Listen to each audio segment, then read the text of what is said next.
Welcome back, and today we're getting right back into our video on SCP-6001 Avalon. This is part 4 of the video. Parts 1 through 3, go check those out if you haven't already. Last time we left off, the vote to determine the fate of our universe was at 5-5. So let's continue diving into this fantastical world of Avalon. I'm really interested to see how this plays out.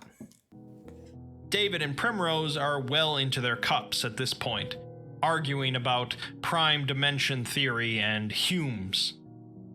They had gone to sing karaoke at one point, and David vaguely recalls walking through the streets and seeing all manner of nightmarish and spectacular creatures. Flocks of shining, ghostly figures literally swam overhead. An animate sand dune rolled between his legs, and there was a brief argument with a family of Italian tourists who, for some reason, sounded like chittering cicada. David and Primrose continued to argue scientific theories in a noisy bar until a large, floating orb nearby says something in an unknown language. And David says that this guy gets it. This guy knows what I'm talking about. Rose responds that, of course, he'd agree with the orb. At some point later, they ended up back on the street with at least 5 new inebriated friends, although they lost them just as quickly, which was fine with David as they were both small birds and extremely loud. Man, it would be wild if you lived in a world where you could actually have a conversation with your pet, or go outside and be able to talk to a squirrel or talk to the birds like it's some kind of Disney movie. It would actually be kind of cool, I'm not gonna lie. David ended up losing Primrose at some point, but he was too nervous to ask for directions until he eventually found another human. He found a man in a black suit standing under a street lamp outside of a hospital. The man didn't give him directions, but he did offer him a cigarette, saying that he wouldn't usually do so, but since it's David's last day in this world, he'd say it counts. It seems David bumped into SCP-4999. 4999. David continued on, stumbling towards a standing electronic booth in the middle of the road with a holographic sign in the same shape as Primrose's brooch. As he approached, a second projection appeared of an androgynous human made of blue light. Projection greets him and asks how they can help, to which David says he's looking for a cat. The projection asks if he'd like a listing for animal shelters or a connection to the feline community registry. David apologizes and says that he's not from around here, being from a place she called A6K. The projection then asks if he'd like to be patched into the ongoing compendium judgment on A6K Unity, to which That's pretty interesting. The fact that this very important vote that's in the process of taking place, that involves these massive groups that all together combined basically control the world, and you're just able to look it up completely unhindered. You know, you would think that at least in like our world, like some type of vote like this that has to do with the fate of an entire universe would be kept secret. But it kind of just goes to show you the transparency of this world and how they function, in the fact that, yeah, it's completely transparent. It doesn't matter. You can just be some Joe Schmo on the street and ask for this, and it'll pull it up for you. It's pretty neat. Which David hesitantly says yes, which ended up sobering him up quite a bit. The next vote is from the Unnamed. The who state Unnamed. that there are not boundaries, there is only the path. Size and scale and circumstance are simply perceptual, prescriptive, subjective. They are not them. We are not us, no more than you are you and we are we. A pinprick can be as wide as any road, so long as there is the means to travel. If it can, and it can, then it should, so it shall. There is no yes and no. There is no stop and go. There is only the path, and its splits always converge, eventually, entirely, ultimately. Two paths diverged in a wood, and we choose the path of bravery. I feel like this is a speech Yoda would give. For only a fool fights entropy. We will travel the path with them. From a city in a forest where all roads meet, here comes a vote of yes. As you might have guessed, the unnamed are made up of the fairies from SCP-4000, and regardless of what that all meant, they've tipped the vote over to yes. We meet up with David on a hilltop, somewhere, which is what he told the Everywhere Chair to take him. It was a hill in the US somewhere, near a small town, and he sat against a large oak tree for a while before Primrose eventually found him.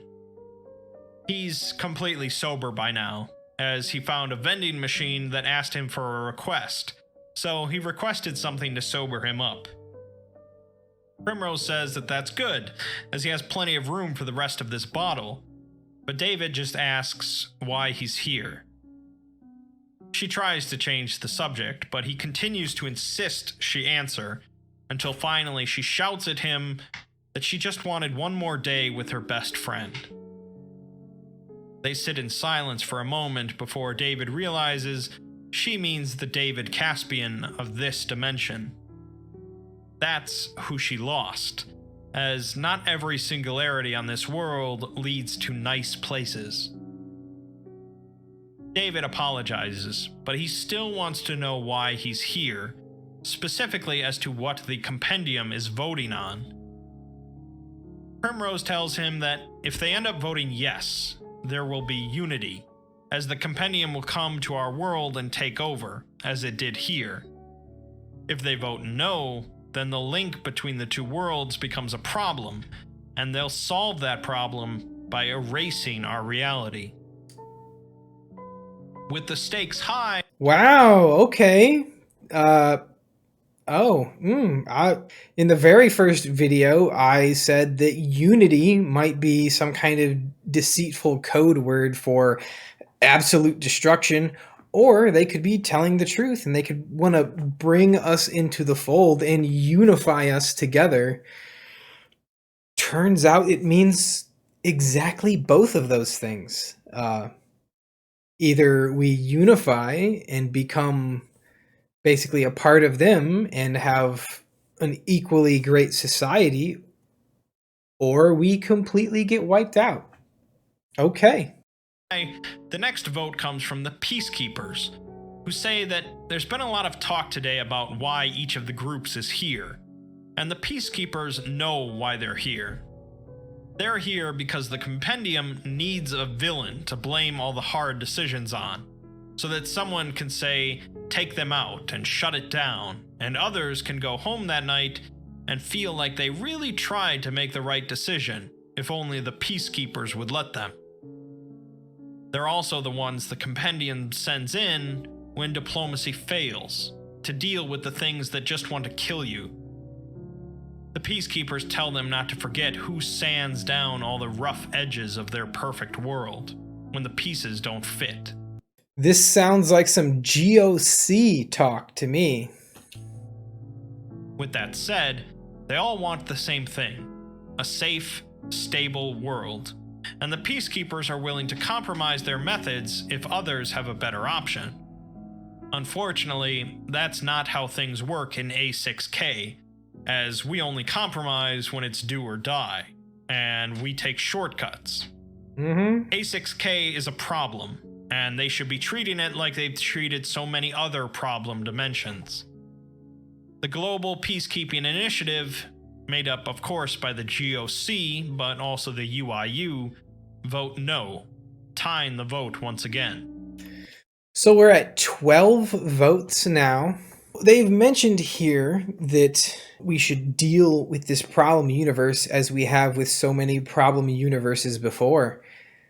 This makes it seem like Avalon, SCP-6001, is like the prime universe, the main universe, the universe that is so far ahead of everyone else that they basically get to make the rules. It's an interesting line they're walking. There's definitely some vibes of like dictatorship where they're going to come in, they're going to take control whether you like it or not, and if you disagree, then you'll be eliminated. However, unlike most dictatorships, they are very for the people, and they honestly, truly want to improve the world in every aspect. It's going to take change, and change is not always comfortable. It's not always fun. But I think in the end, their end goal is to really improve things. When you see what they've done with their own dimension, you can't but help and think to yourself, okay, yeah, I think these guys are doing it right. Even if they're not perfect, they're certainly they're doing things a lot better than we are. They're doing things a lot better than any other dimension that we've seen up to this point. It's kind of hard to argue with them when the results of their work are very, very clear. Back on the hilltop, David is having a panic attack from this new information. He wonders if he can make it back to the rooftop where he arrived and somehow get back to his own reality to warn the others. He wonders if it would matter, or if they would believe him, and even if they did, could they stop the compendium from taking over? Maybe the SCP Foundation would strike first, and he's just deciding whether to destroy this reality or his own. He has no idea if he can trust people he's known for less than a day, but how can he trust his own reality, as he's never seen the O5 Council either?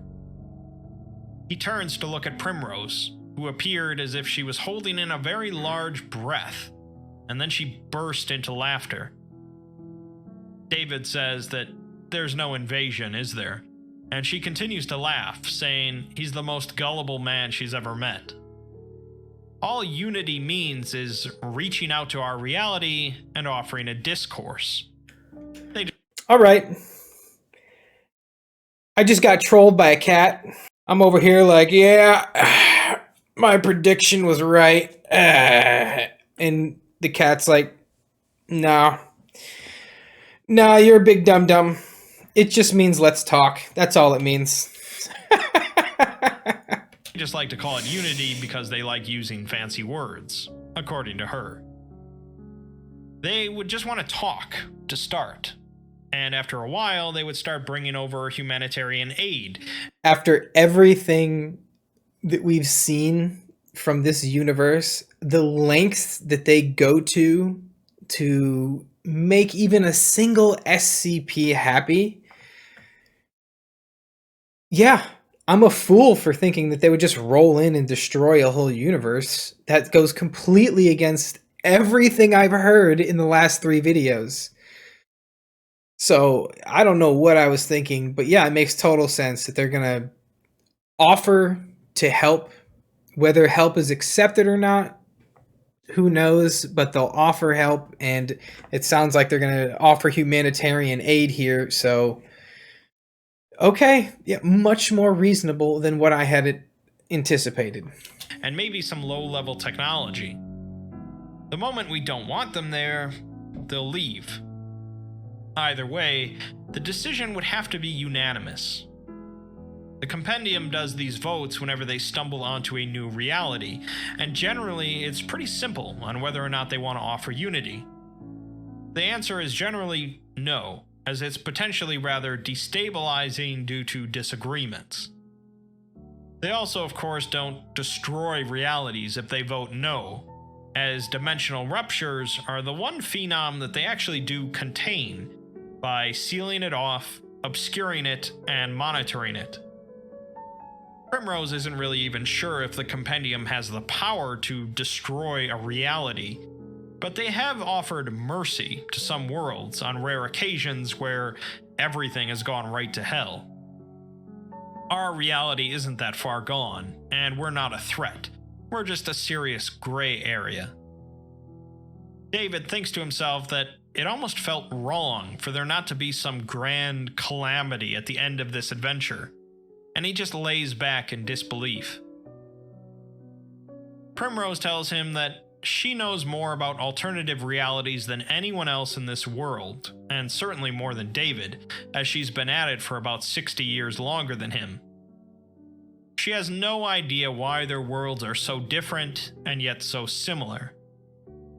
She doesn't know if it's the hostile nature of our reality that makes our humans aggressive and distrustful, or... Honestly, I mean, what I did right there is a perfect example of the way that I'm used to thinking based on the knowledge that I have of the SCP universe. So, of course, my mind went straight to, oh, well, it must be complete annihilation or joining in peace, when those are essentially both extremes. Even if joining in peace is peaceful and prosperous and it helps everyone, that's still on the extreme end of making first contact with someone. Actually a breath of fresh air to have something be so reasonable. It's this one's really something else. Or if our aggression and distrust is making our reality hostile. It could be the humans, it could be circumstance, it could be that our reality is one big tempest in a teapot, spiraled out of control. Are the people of this reality just fundamentally different, or are they the product of some sort of domino effect from thousands of years ago? She says their scientific field is a finicky ball of string. Another cat phrase. David asks how old she is exactly, but Primrose just smacks him in the face and heads towards the everywhere chair as the sun begins to rise. The final vote comes, of course, from the Foundation, who state that it's only fair it ends with them, as they started all this. They've seen worlds hollowed, fed up to a screaming wrought iron moon. They've seen planets consumed by death, undeath, and repugnant life.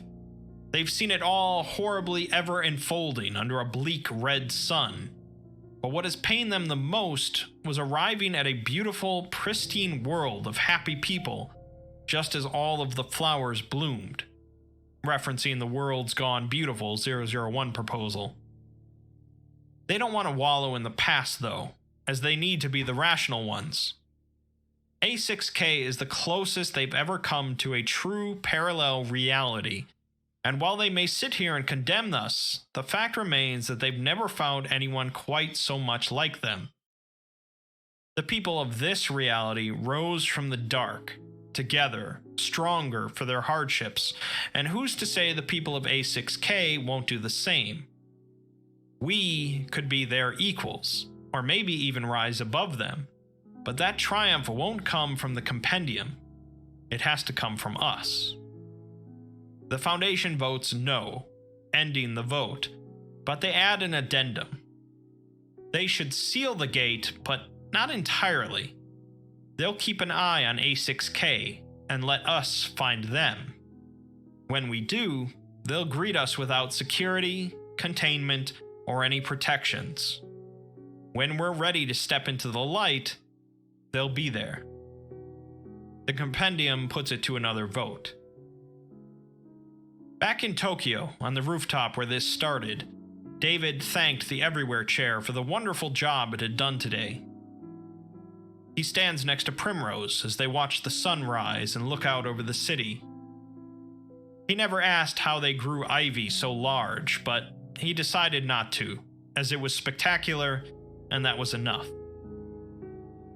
Primrose says that she didn't think the vote would be that close, as she knew the Charity would be on board, and the Apex too, as her vote had to count for something.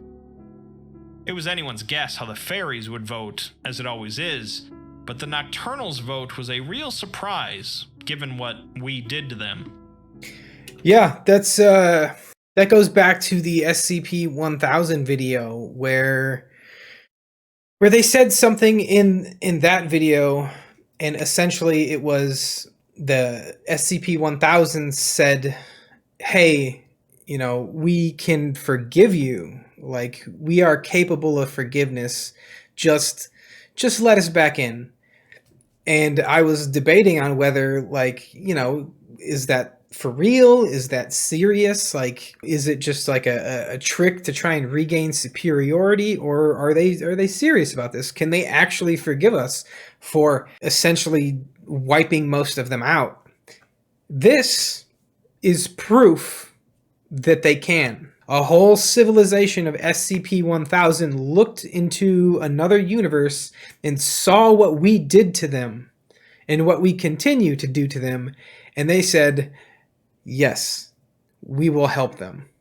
So the big feet, what is the plural of Bigfoot? They're legit. They're real. They mean it. When they said that they could forgive us, this is clear evidence that they can. David interrupts her and thanks her for the day, apologizing her for forcing her to let the cat out of the bag. He assumes that's a cat-only phrase, but she says he can use it. He says once again that they have a strange but very beautiful world here, but she says that it could be his world too. She can't bring him over once the singularity is sealed, but there's no real reason she has to send him back. She's sure she could come up with some excuse for the compendium, and if he's worried about the SCP Foundation, they can just send back a clone, or an android, or a lentil-based human-mimicking life form they found in Nepal that can only drool and stumble around, but she doubts our stupid reality will notice. The two fall into silence. They got so many options, it's crazy. And yes, 100% I would stay. 100% I would stay. The only conceivable reason that I would ever want to go back to A6K universe would be like if I had children. That would be it. That'd be the only reason I'd want to go back. And it would only be so that I could go back and get them and bring them to Avalon, because this is where I would want to be. I've officially changed my mind. As cool as 3 Portlands is, Avalon gets my vote. And David tells her it really was an incredible day. She asks if he's going to tell his bosses about this reality, but he assures her he won't. He'll just make something up for them, but he can think of someone who would appreciate all of this. Someone that's always up for a good story and can keep a secret. David knows it's his time to go, but before he does, he asks Primrose for one last thing. She grumbled, but agreed.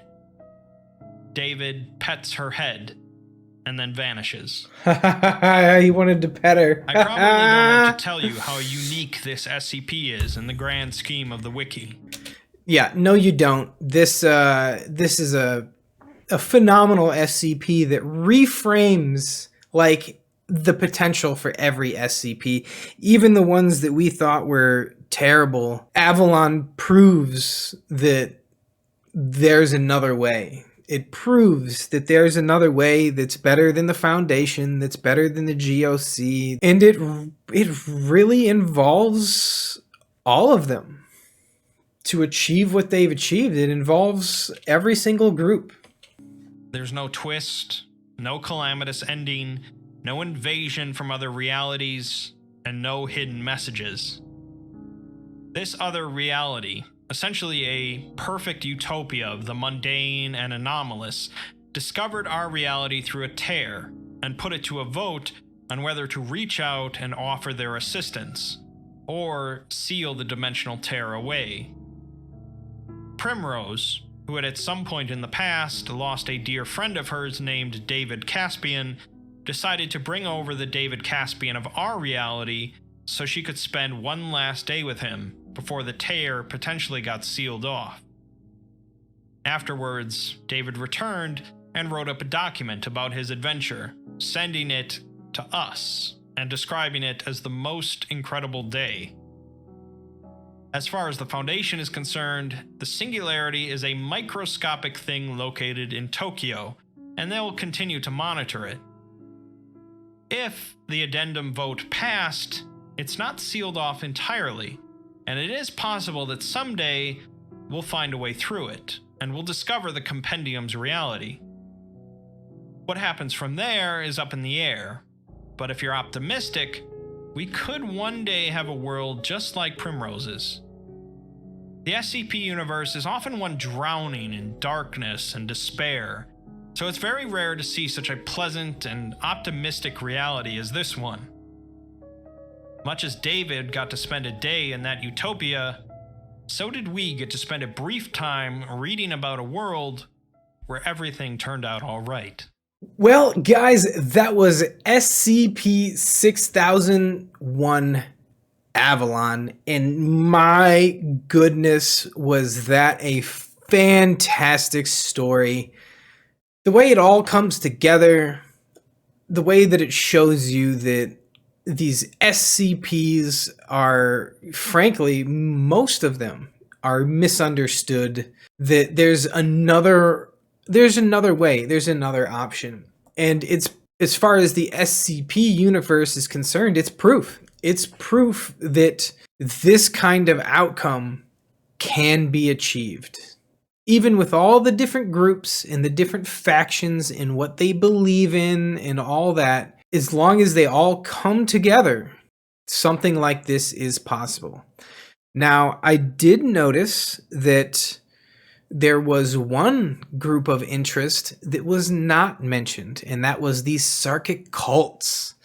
It seems like they are nowhere to be found in this reality. So they must be part of those people who resisted, and they might have been relocated to another dimension or another universe where they can do their own thing. They can, if they want to seed a bunch of flesh that hates and worship Yaldabaoth, then let them do that just somewhere else. I'm really glad that we did get through all these big groups of interest before doing this. That way I can really get a handle on who's doing what, who joined together with what other group to create this voting collective. I think there's 13 votes. Absolutely love this SCP, guys. Thank you so much for recommending it. I really, really liked it, and I hope you guys liked the video as much as I enjoyed making it. If you did, please leave a like. Hit that subscribe button, really helps the channel out. As always, leave a comment down below. Let me know what other SCPs I should be checking out next. Let me know if taking one of these longer SCPs and breaking it down into several parts is more enjoyable than trying to sit down and bang out one really long one. Let me know down in the comments. And as always, guys, thanks so much for stopping by. Thanks for watching the video. Take care of yourselves and have a great day.